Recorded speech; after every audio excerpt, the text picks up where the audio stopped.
4 tjedna emisije Fitness Plus su već iza nas i sigurno ima pozitivnih pomaka. Sve više ljudi počelo se baviti fizičkom aktivnosti.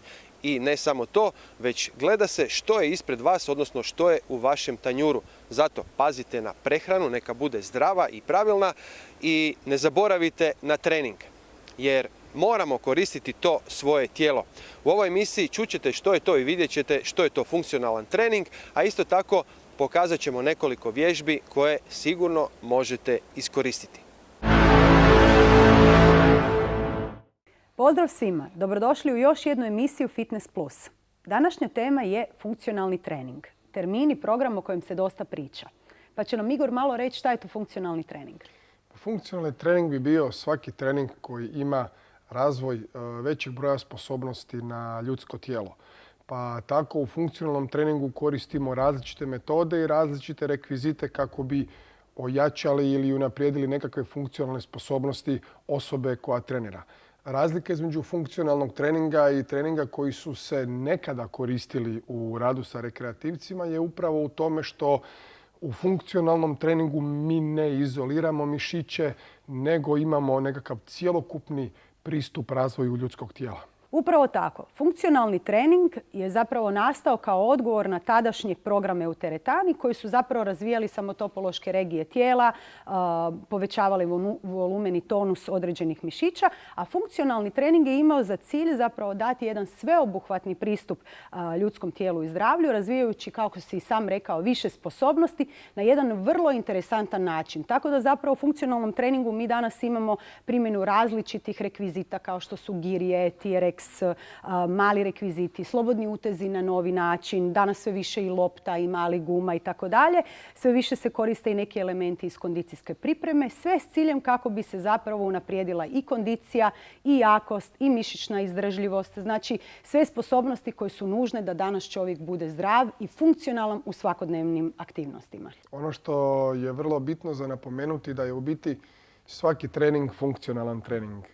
Pa tako možemo reći da je jednom boksaču bench press funkcionalna vježba ili jednom nogometašu da je to, ne znam, nekakav čučan sa trajbarom funkcionalna vježba. Tako da, iako postoji ta terminologija funkcionalni trening koja se koristi samo za određene strukture i određenu metodu treninga koja se primjenjuje u rekreaciji, svaki trening je funkcionalan trening jer svaki trening nešto razvija. Tako je, posebno ako je individualno koncipiran na temelju posture, ukupne anamneze i ciljeva klijenta. No, međutim, mi ćemo se ipak zadržati danas na toj terminologiji koju zapravo šta to stoji iza tog programa. I mi u našem centru imamo naš funkcionalni trening. Osim što su naravno svi programi načinjeni na način da optimiziraju funkcionalnost naših klijenata. Odnosno da su svi funkcionalni. Da su svi funkcionalni. Mi imamo upravo trening koji se zove progresiv i mogli bi reći da je u zagradi stoji njegov najjednostavniji opis bi bio, to je funkcionalno-kondicijski program.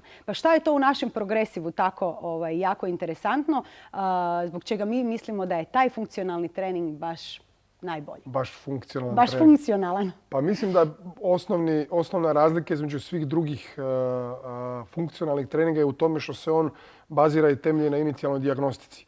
Znači, mi tek nakon inicijalne dijagnostike koju napravimo sa svim našim novim klijentima, kreiramo trenažni plan i program, te na temelju toga točno znamo šta sa našim klijentima trebamo raditi kako bi povećali funkcionalnost njihovog tijela.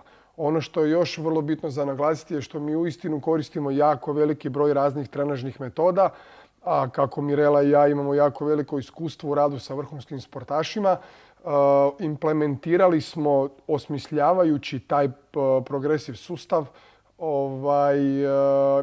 implementirajući unutra jako veliki broj nekakvih kondicijskih vježbi, specifičnih i određenih sportova.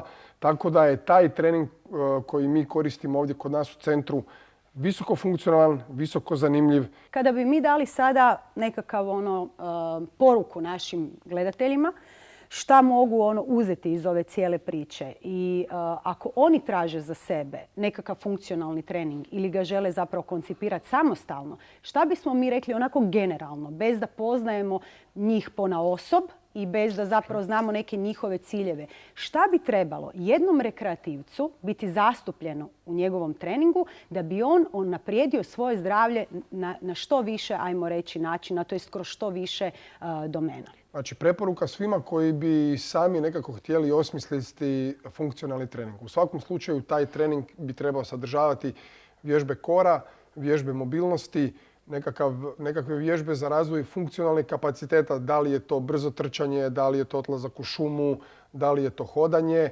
nekakve vježbe jakosti. Za početak bi u svakom slučaju izuzeli vježbe snage, znači nekakve vježbe eksplozivnog karaktera. Tako je, upravo to. Znači, dizat otpore, trčat, disat, bit na zraku ili bit pod stručnim vodstvom, sve što će vas dovesti do optimalnog zdravlja je funkcionalni trening. Pa rekreirajte se. Pozdrav svima.